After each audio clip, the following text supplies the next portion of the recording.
brought to you by Silver Pumps. Top quality और consistent performance के लिए सिर्फ सिल्वर पंप्स नाम याद रखना। देखिए, मुझे पूरी उम्मीद है कि सुप्रीम कोर्ट इस पर सुनवाई कर एक हिस्टोरिक रॉन्ग को जल्द करेक्ट करेगी। हमारा संविधान जब हमें अपने रिलीजियस अफेयर्स को मैनेज करने की स्वतंत्रता देता है, उन रिलीजियस अफेयर्स से रिलेटेड प्रॉपर्टीज को मैनेज करने की स्वतंत्रता देता है, तो भाजपा को एक गैर संवैधानिक बिल लाने की जरूरत ही इसलिए पड़ी ताकि भाजपा वक्फ प्रॉपर्टीज को कब्जा ले और अपने पूंजीपति मित्रों में बांटे। ऐसा ही इनका प्लान टेम्पल्स की और गुरुद्वारे की प्रॉपर्टीज के साथ भी है। लेकिन अब बदलाव कर सकते हैं, कैसे पलट सकते हैं? क्योंकि अलग अलग राज्यों की तरफ से, जो विपक्षी राज्यों की तरफ से बातें हो रही, हम लागू नहीं करने देंगे, तो संसद से पारित कानून है, कैसे आप मना कर सकते हैं? देखिए, सुप्रीम कोर्ट संसद से बने पारित कानून को बिल्कुल पलट सकता है और इसके आपको बहुत उदाहरण मिलेंगे। और भाजपा कौन होती है कहने वाली? भाजपा ऐसी संस्था है जो सुप्रीम कोर्ट को भी नहीं मानती। उन्होंने सुप्रीम कोर्ट के कितने फैसलों को पलटा।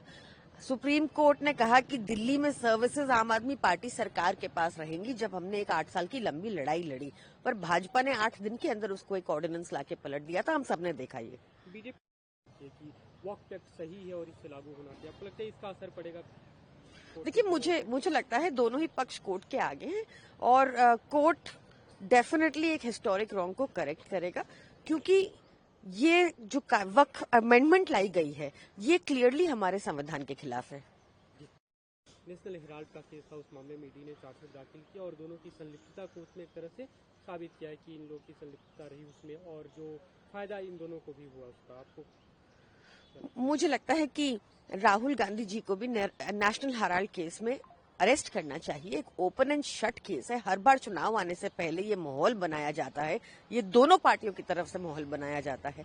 आप देखें कि हमारे ऊपर जब केस हुआ, अरविंद केजरीवाल जी को बिना किसी प्रमाण के, बिना किसी लॉ ड्यू प्रोसेस फॉलो किए हुए एक सिटिंग मुख्यमंत्री को अरेस्ट कर लिया गया।